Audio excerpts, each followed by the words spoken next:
John Wick was a successful masterpiece hit when it came out in 2014, making a name for both Keanu Reeves and everybody that worked on the film, including spawning two sequels. But how could John Wick possibly spawn off any ripoffs? What if I told you that one of them was released just last year? And what if I told you I had an all-star cast similar to John Wick, except it does everything that John Wick did right, very, very, very poorly?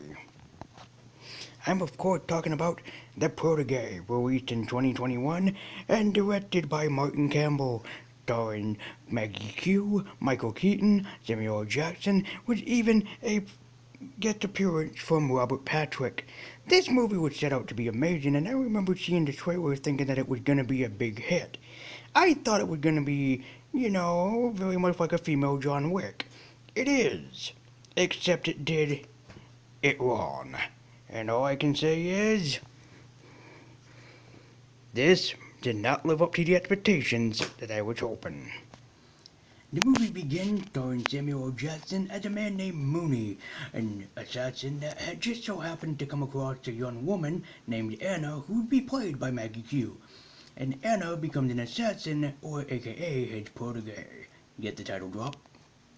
He trains Anna in the ways of the assassin and how to be probably the best killer that she can set out to be, so without any merit, rhyme, or reason, she's just a killer because you go get 'em, girl, I suppose. She then meets up with Michael Rembrandt, played by Michael Keaton. Yeah, Keaton's probably the only best in this movie next to Samuel L. Jackson because they allowed him to act this way that we both know them how to act. Keaton is known to be charming and funny, same as Samuel L. Jackson. And Maggie Q seems like that she's doing her best, but this is not where the movie falls apart. It falls apart in primarily the character development and the story. The movie wants us to care about Maggie Q character as Anna, and it also wants us to care about the other character that she grew up with, but it does it poorly. And I do mean that in the worst way possible. She ends up having her mentor and her maid killed off by an unknown suspect as she goes around seeking vengeance to find out who killed them. The rest of the movie becomes a game of cat and mouse, trying to figure out who killed who and in what fashion.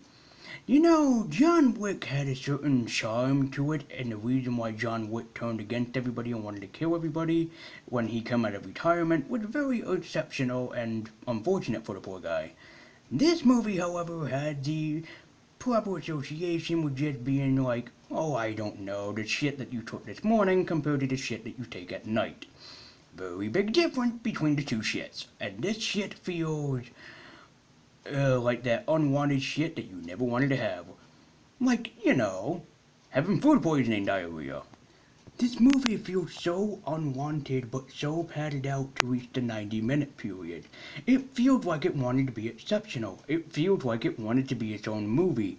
However, it did that in the worst way, and the story is the biggest part of it. Without trying to focus on Maggie, trying to focus on Moody, and then trying to focus on Rembrandt.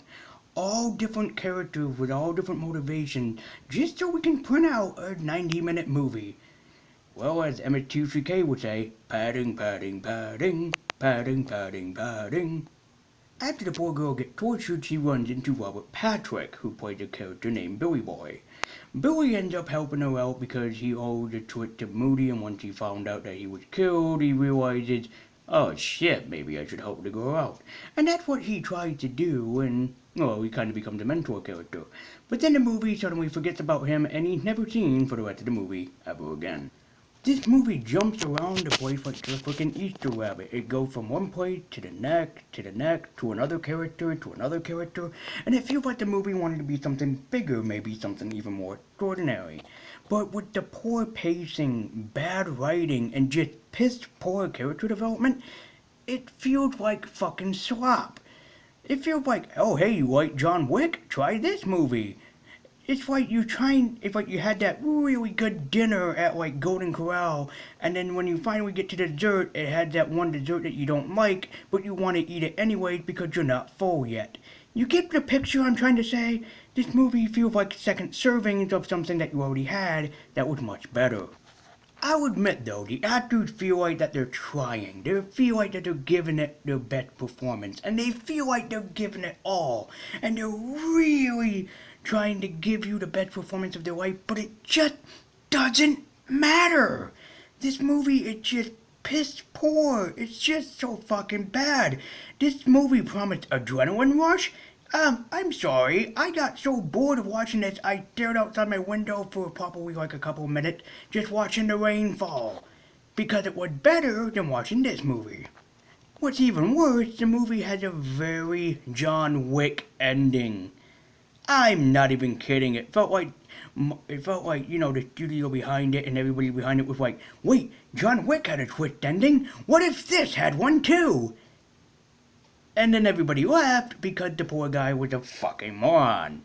Yeah, John Wick's ending is something to be desired, and then when you try to copy it, you do it in the worst way. Want to know how this movie ends? I will show you.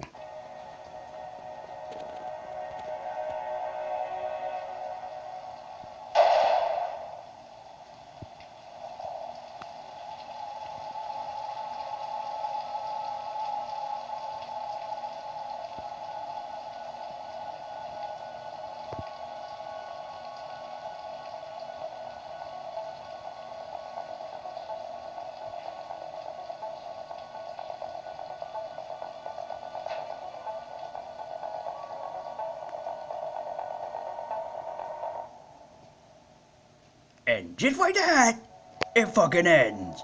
Fuck you too, movie. So, do I like the Protégé? No, absolutely not.